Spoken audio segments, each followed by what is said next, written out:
Jadi mari kita teruskan pembicaraan tadi terkait dengan kebaikan yang bisa dilihat secara zahir ya. Saya tarik garis benang merahnya bahwa kita bisa mengambil pendapat Imam Al-Ghazali. Menurut Al-Ghazali bahwa perspektif konsep manusia itu bisa dikatakan perspektif genuine. Artinya manusia itu harus memiliki ketulusan dalam berbuat baik. Nah, menurut Al-Ghazali disebutkan bahwa konsep manusia itu dibagi dua. Ada manusia yang dikatakan secara dohir itu soleh, ada juga yang dikatakan secara dohir itu muslih. Nah, dari dua kata ini bisa dibedakan bahwa yang namanya soleh itu, kata soleh itu artinya memiliki kualitas kebaikan itu secara pribadi. Sementara kata muslih artinya memiliki kebaikan selain secara pribadi, dia juga memiliki kebaikan secara sosial. Artinya mampu berinteraksi sosial dengan orang lain atau muamalah ma'an nafsi selain dia bermuamalah ma'al khaliq.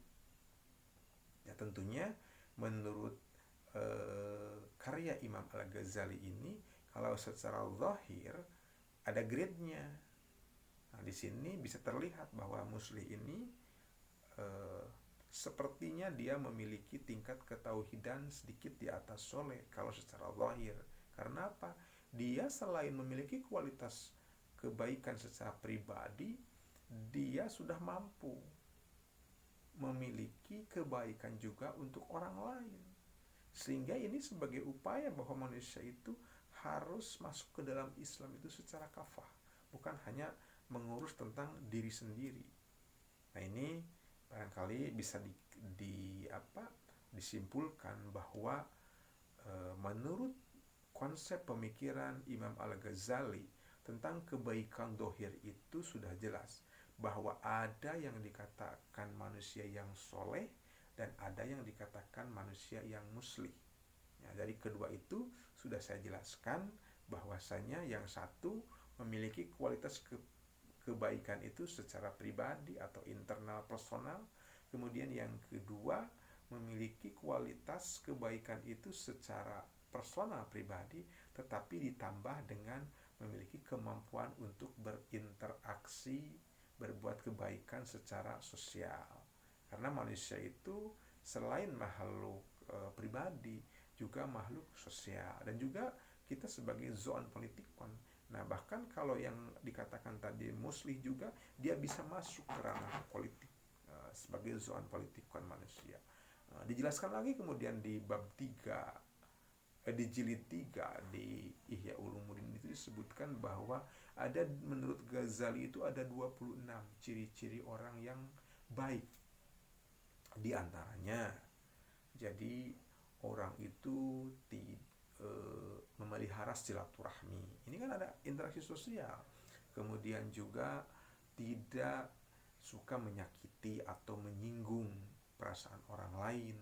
Kemudian tidak senang gibah. Kemudian juga orang itu tidak mudah melaknat sebelum permasalahannya jelas. Kemudian juga tidak banyak bicara, tetapi banyak berkarya. Itulah yang dikatakan manusia-manusia yang memiliki sifat-sifat soleh dan muslih seperti itu. Nah, tentunya harapan kita bahwa dalam kehidupan muamalah ma'an nafsi ini kita bisa mewarnainya seperti itu. Jadi kita bisa bermuamalah ma'al khaliq kepada Tuhan, tetapi kepada manusia juga kita bisa berbuat baik.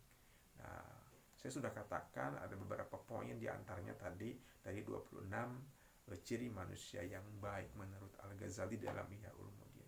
Mudah-mudahan bisa diterima ya oleh teman-teman.